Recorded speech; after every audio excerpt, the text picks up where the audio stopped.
can't remember where we went. We went like, I don't know, all the way to Wimbledon on the tube or something like that. And on the way back, this lady started like dancing, like some kind of like tantric dancing. And then, and then she shifted into yoga.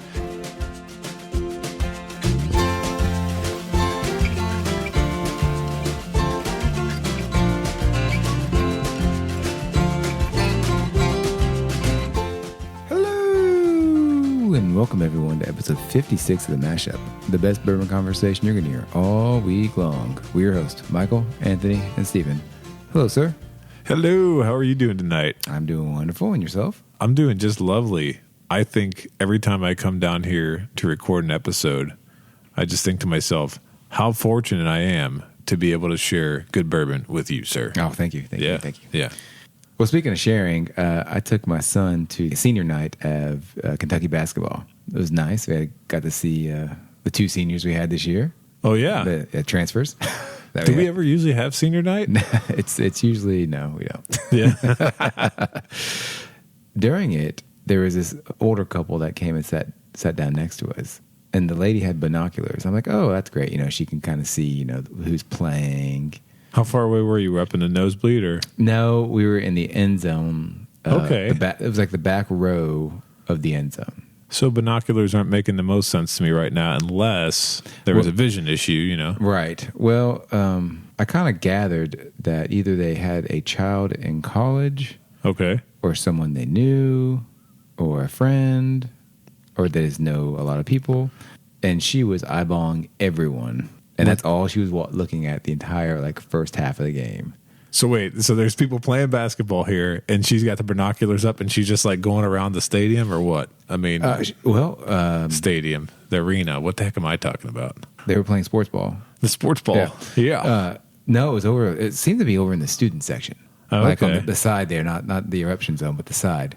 Yeah. And she was in people's business, and even the husband was oh yeah, this kind of into it with her, telling her who's who or something like that. So maybe they were looking at somebody like you said, kind of innocuous, or maybe Mama saw something she liked. You mean Grandma? Maybe Grandma. Oh, jeez. All right, I take it back. Yeah. It just seemed weird. All these people were sitting down there, and she's over spying on everyone. Yeah. And you know what? You notice those kind of things when you're in public. At times, I'm one of those people that likes to people watch, and so I'm sure that when you're at the game, you can't help yourself. When you see something going on like that, you're thinking to yourself, I want to ask that lady, what are you doing? Why are you staring at other people intently with the binoculars? Mm-hmm. But of course, you can't do that. You're with your kid, right? You're trying to have a good time, you know. And the other weird thing is that she wasn't sitting in the seat. She was more like the seat was up and her butt was on that part and her feet were on the seat in front of her, the back of it, trying to getting herself elevated. Sitting on the back instead of the actual seat itself? Yeah. Holy cow, this gets weirder and weirder. Yeah. You got me thinking, I'm trying to think about times where I've encountered weird people, and I don't know if I have any from sporting events, but definitely my wife and I went to London for a conference back a couple of years ago. And so we got one of those. Kentucky, London, England. Oh, yeah. Of course, London, Kentucky. No, so, no, yeah. I got to see what kind of people watching you across the pond. And so we're getting used to it. We felt like we were part of the city and everything. And we're taking the tube, all around. We're getting pretty used to travel. And then one day, I can't remember where we went. We went I don't know, all the way to Wimbledon on the tube or something like that. And on the way back, this lady started dancing, some kind of tantric dancing. And then she shifted into yoga. And my wife and I are trying not to laugh now because we're sitting there and we're thinking, okay, this is definitely not normal, but she hasn't crossed over the threshold yet. Maybe she's just trying to get some exercise. You ever seen people just trying to exercise in weird places? You ever seen stuff like that? Downtown, there was a guy, I forgot what we called him, but he would go around shirtless. Okay. And he would just do push-ups on whatever he could find and dips on whatever he could find and just up and down Main Street and Vine Street downtown. So good shape, I'm assuming then. He was in pretty good shape, but it was just a little crazy that's what you're doing. Well, that's the thing. See, I can tolerate that up to a certain extent, but then this story over there in London ended a lot weirder than it started. So it went from the dancing and the yoga onto this lady legit took her shoe off and started talking to her shoe. Once that happened, all bets are off. I think I kept my composure a little bit better than my wife, which isn't normal. And she was just laughing, and we're like, okay, I don't know what's going on here. So obviously I'm not making fun if that lady had something wrong with her, but she seemed like she was 100% together. But was there like a bucket out? Was she wanting money for performance? No, I have no idea. It was the strangest thing, but I'll never forget that lady. And then she legit put the shoe on, walked off when the train stopped, like nothing ever happened. So, I mean, if that's what, funny. that's pretty good, right? Whatever, if that's what makes you happy during the day, if you got to take your shoes off on the tube and then talk to them to have a good time, it's all good with me. Just like that lady with her binoculars, right? Mm-hmm. So enough about these crazy people. This weekend, we had a chance to go out to Sun Valley Farms. You ever heard of Sun Valley Farms? No, it doesn't ring a bell. So it's one of those. I don't know what to call it, but it's they breed horses out there, right? Okay. I've been to many of these now. The ones where they have the famous race horses and things like that. Sun Valley's not like that. They're more of like an up and coming and a little more of a family owned operation. But the cool things from Sun Valley is it's right in the shadow of Woodford Reserve. So it's like literally a mile away from there. So if you're coming to visit. That's got to be pretty then. Oh, yeah. Coming to visit Woodford, you can take your kids over there, schedule a tour. We got to see baby horses, pregnant horses, horses that just dropped foals. I mean, it was crazy. And so we had a great time over there. They put on a great tour. And then at the end of the tour, they took us over to the house on the property, and it was I can't remember the first name now. It's not James Pepper. It was James Pepper's father, right? So the Pepper family, right? They started the original Woodford distillery, and they also had a distillery here in Lexington. Mm-hmm. So their original house that they, started all in was right there on the property, and the family lives in it.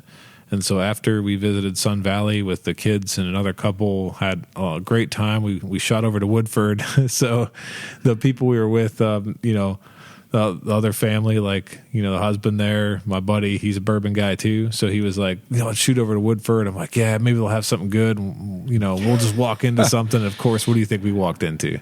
A lot of nothing. Nothing, yeah. Like usual, right? Yeah. So just a whole bunch of people crowding the parking lot, waiting to get on tours. And we walked into gift shop, looked around, spent some time on the back on the deck, which was nice and quiet. But did you get any bourbon balls? No, we didn't really buy anything. We just kind of hung out there for a little bit, and then we took off and went to Wallace Station, which delicious. Ooh, delicious. Yeah, we hadn't been there in such a long time, but man, that hit the spot. I think I gained like 5-6 pounds off a half a sandwich. Yeah, half a sandwich, right? Yeah, that is probably one of the prettier distilleries, anyway. Oh, absolutely. I mean, highly recommend. I mean, I could go to Woodford like 10 times over. Even not going for a tour, I wasn't mad to just walk in the gift shop and get nothing. It was just happy to be on the property. So yeah. Before we get on to our bottle this week, we had one more anonymous review. So thank you to that person. And if you guys want a shout out, write a review for us in Apple Podcast, and we'll give you a shout out whenever we record next. So for this week, we have a bottle of Jefferson Reserve Twin Oak Custom Barrel. All right. I'm excited about this one because I've been wanting to try this for a little while. So this is coming to us from the Kentucky Artisan Distillery. The bottle date is 2020. The ABV is 45.1%. The proof is 90.2. The age, it's not age stated. I know we've talked about Jefferson products in the past. They source from a lot of different places, so there's really no way to know. But I've seen some people say that the Twin Oak can be up to 10-year-old bourbon. That's pretty cool. The mash bill is unknown, and the MSRP on this is $80. So this is a store pick. Did we say that? Yes, it's a store pick from Total Wine. Total Wine. Let's not forget about them. We'll talk about them in a second. Okay. I got a bone to pick. So looking at the bottle, it is very, very similar to the standard Jefferson Reserve. The only real difference is the screen printing on the front for the name of the product, but they have more of a wood like collar sticker, and the top of the beautiful cork topper is Jefferson's head engraved into the top. Oh, gnarly. I just noticed that. It's like upside down the way I'm seeing it, and it looks really cool. Yeah. So that's a really nice little feature there. Yeah. Talk about some detail. This is the Twin Oak Custom Barrel. It is very old, very rare. Ooh. The regular Jefferson Reserve is very old, very small batch. There's a lot of varies going on. I remember that when we talked about it a while back. We'll go back to that. But, I mean, everything's very with them. Very small, very custom. Yeah. Very old. So the Twin Oak, they have a little blurb on the front basically saying that the bourbon gets put into a charred barrel with extra grooves for more surface area. Ooh. So I guess that's supposed to, bring out more flavor because this is a non-chill filtered product. I don't know if it stands out to me. It's clear. I mean, I guess the shape of it, because everyone kind of knows the Jefferson's bottle. Yeah. Their product stack, I think they're all the same bottle shaped. Yeah, this bottle is almost, it's hard for me to say iconic because I don't know really how I feel about Jefferson's as a totality Overall, of a brand. Yeah, but this is definitely, this bottle has become synonymous with the brand. You expect to see it, and there are different variations of it. And I think it's a pretty cool, like classic kind of antique looking style bottle, right? It's kind of a throwback. Do you agree? I think the wood topper on top is really kind of sets it apart because it's tall and it's got a little shape to it. Compared to the glass, there is a lot of vertical, I guess, wood on it. So, and it has real cork as well. Yeah, real cork. So, yeah, it's a fine bottle. So a moment ago, you mentioned that this was a Total Wine pick, and so Total Wine pick. Yep, it's from barrel 68. Okay. I got a love-hate relationship with Total Wine. I just got to air my grievances here before we get to tasting this. Go right ahead. You're in a safe space. I feel like anybody who I'm friends with in bourbon already knows the story, but my love-hate relationship with Total Wine starts all the way back to when they first opened. Like, I legit walked into Total Wine before they were even opened in Lexington, which was back in I think 2000. It was either late 17 or early 18. I can't remember when they opened. Was it 17?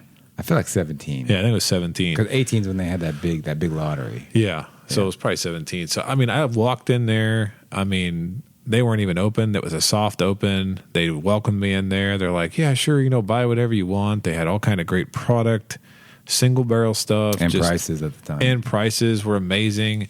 And so I was instantly hooked, right? I'm like, I'm never going to any other store besides Total Wine. And so that waxed and waned over the years as they started to do weird things with releases and the prices started to creep up. But I still would go in there from time to time. And so I just lost it this past couple of weeks ago. So I went in there. It was actually the day that we were traveling for our bourbon podcast. And so I figured I'll pop over to Total Wine right before we head out of town to Louisville to make sure that, I had been hearing that they were going to have Four Roses barrel strength. So I kept hearing this. So I walk in there and I just walked up to a regular employee and I was like, listen, do you guys have Four Roses barrel strength? And he said, the other store put it out. He said, but I don't know when we're putting ours out. So he didn't say they didn't have it. He just said, I don't know when they're putting it out. Mm-hmm. Right. So he kind of admitted to me it's in the store. So I hang around for another 10 minutes. I'm kind of like that Pappy Rye. Which one? The one that's been sitting there probably for 2 years. They didn't release 1 year, and when they released it, you knew they'd been hanging on to it for a year. Oh, they always do that with their lottery. So they'll have that's what it was. It was when they did their Pappy lottery this year. The Van Winkle didn't release rye this year, but somehow it's magically in their lottery because they're sitting on it. Yeah, I gotcha. Okay. So, I mean, I feel like this is a long story. I got to tie it up here. So I wait around a little bit longer. Nothing's happening. So finally I just walk up to they have this little, I call it a cube in the front where all the employees just kind of huddle in there. They're not eager to help people. They're just there to stare at their computers and I don't know, check inventory or whatever they're doing.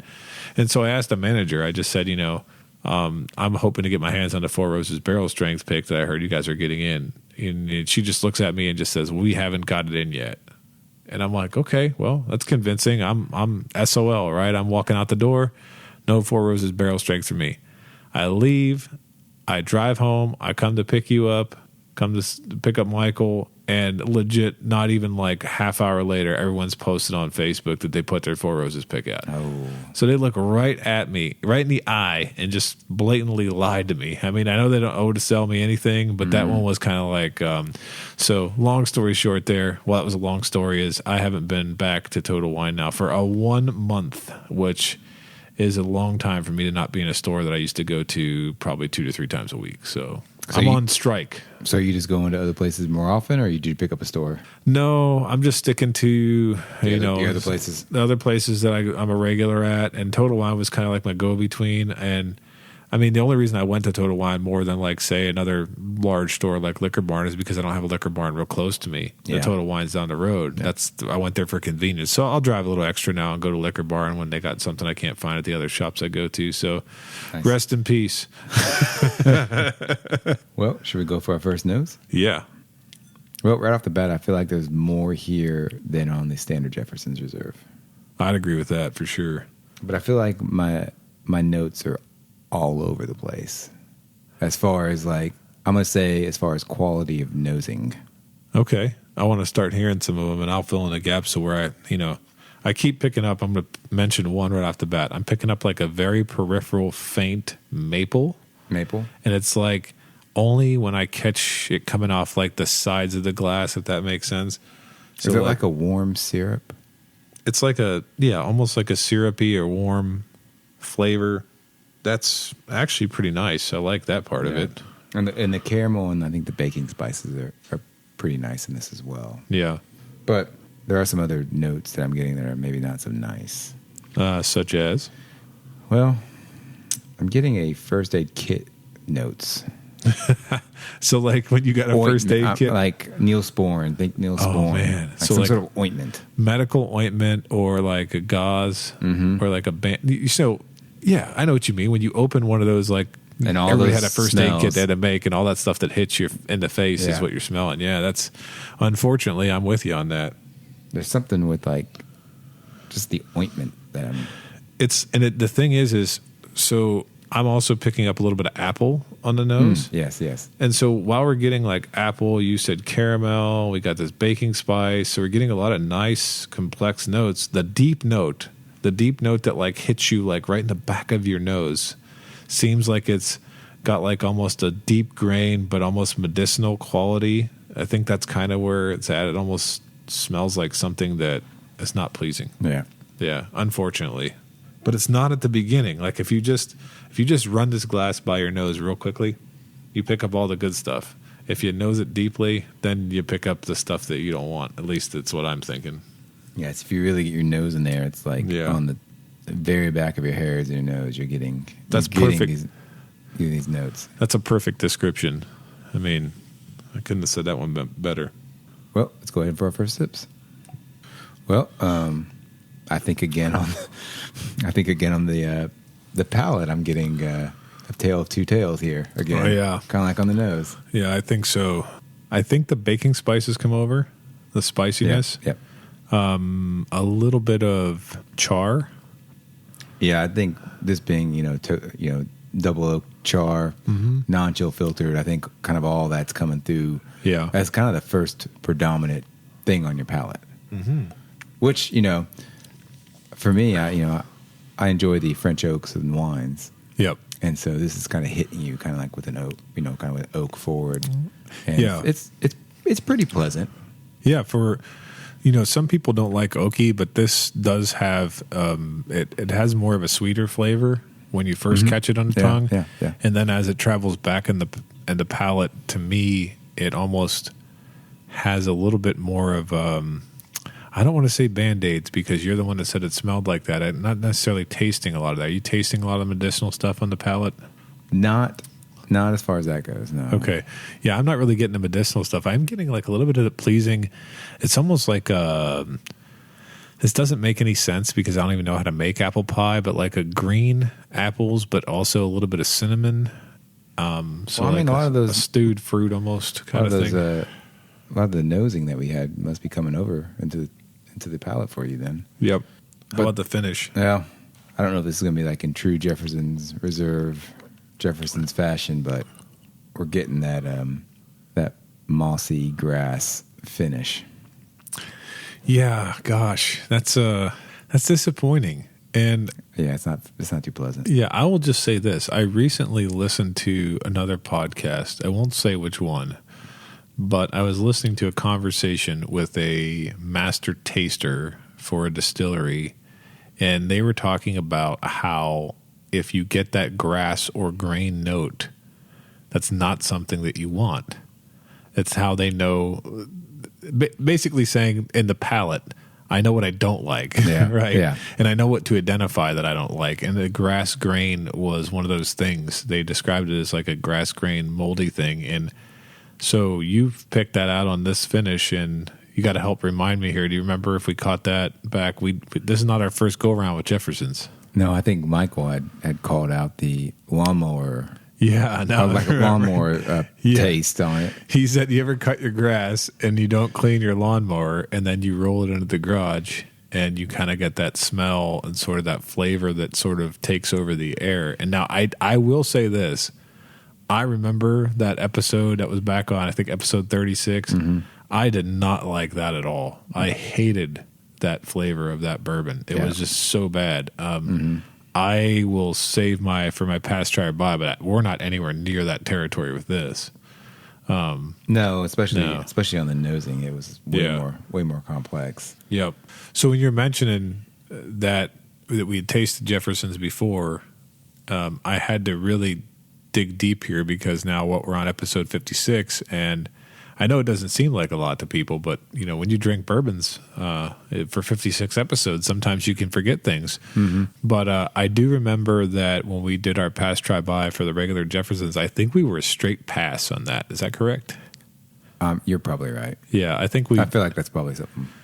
Yeah, we all kind of, and then I think we jokingly said, why do people always give you Jeffersons as gifts? That you become an undercover fan. So, So Anthony, would you pass, try, or buy on the Jefferson's Reserve Twin Oak Custom Barrel? Okay, this is going to be surprising and controversial. Let me get this right out there. I have tried now, this would be the fourth Jefferson product I've tried, and I have not liked any of them overly much, okay? So I'm going to put this one in the category solidly of a try.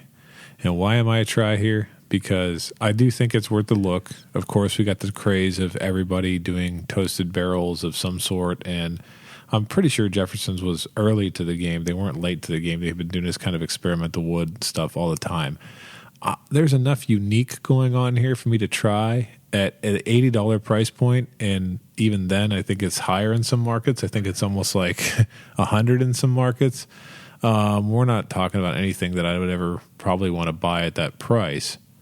But I do like it for what it is. I recommend trying, and I will also throw in, because this is a Total Wine pick, only because it's Total Wine I would pass.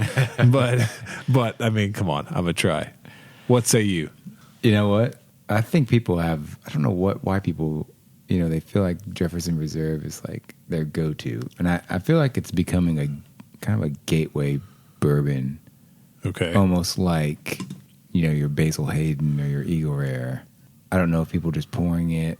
I think just the plain Jefferson Reserve is kind of boring, right? There's not much there. Yeah. But I'm guessing people are putting it on ice, and it goes down pretty smooth at that point. And they're like, oh, I like bourbon, because of that. So I feel like, I don't know if it's all the Jefferson products are kind of that way. Do they have anything that's even higher? Because these are the same proof bottles. Do they have anything high, like a barrel or... They do have some cask strength stuff that they do release, but I'm not super experienced with it. And the one thing I will throw in there real quick is you got to remember, like I think we mentioned this when we reviewed the other bottle for episode 36. Like when they started this stuff off, they were sourcing and bottling some crazy stuff, like Stitzel-Weller stuff and other things. It's like legendary, still commands good money on secondary and other markets. But I think that reputation and then some of the first type of stuff they did is kind of what was the launching point.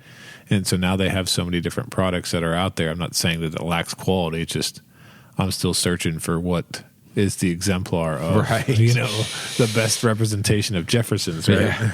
So I think I've had 3 of their products. And so I think for this one, I'll be a try. Okay. Yeah, I think there's enough there to enjoy, especially if you throw a cube in there. So to kind of maybe mellow it out. Maybe if you do that, maybe some of those notes that we don't like will kind of dissipate. Yeah, that's one thing. You never know how the ice might change it. Yeah. And I mean, this is a fresh crack. We always like to say that, but we've let it set. And I do think that we've picked up more on it since we've gone through it. But it is hard to have a standout when you're at a certain proof point and you also have things that may or may not be consistent. Like I still couldn't find, and I wish they would make this more clear, how long this is finished in the secondary cask. I saw something that said 4 months. I saw something that said 6 months. And for reference, others that do toasting and that kind of stuff, I think they age a lot longer than that. For me, it's, because I chose to try, part of it is that $80 price point. Yeah. And for not being, kind of blown away by it. Is there something else maybe in this price point that might be better? Well, I could think of a lot of things in the price point that might be, better because now, of course, we're dealing with a market where bourbon has just shifted. And so I think the true price of this should probably be $50-$60. I'd be happy paying $50-$60 for it. But then again, what you're happy paying for one day and what you like drinking one day might just be crazy the next day. So have you seen the price of Blanton's lately? I think I've heard it's gone up. Yeah, I mean, so, when I moved here, 2011, you could go and get Blanton's off the shelf for I think it was 40, as little as 40 yeah. to $45, yeah. right? So that price has steadily risen to about now, 60, 65, somewhere in there. And so this weekend I threatened in 2 groups of friends that I text with to leave bourbon forever if Blanton's goes over $125 local or at $150 or $160 national. So we're talking about, secondary market pricing. And by the end of the weekend, there were people selling Blanton's local here in Kentucky for $110. And there were a couple of national Fireball Razes that went for $150 and $160. So we're talking about regular Blanton, Stephen. That makes your straight from the barrel orders from Europe look like gold mines. I wish I kept some of those, right? I think about that, and I think if people were paying $110 to have Blanton, which is 94 proof from Buffalo Trace, they say 4 to 6 years old, but they have a lot of stuff in that price range. I mean, why not try a Twin Oak for $80 if someone's going to go out and be spending $100 to $150 on Blantons? And so I guess that's kind of completing the full circle of the market. Like I jokingly said that Weller 12 should be $300 as a joke, and it almost made it to $300, and it settled back down. And now I'm looking at Blantons and I'm going, this is not sustainable. I don't know if it's inflation or what, but I can't believe it's selling for that much just for regular Blantons. That's high. Yeah. And with that, thanks for listening to this week's edition. Please like and follow us on Facebook, Instagram, and Twitter at The Mashup KY. Also, let us know your thoughts on this bottle in the comment section. Until next time, keep it neat.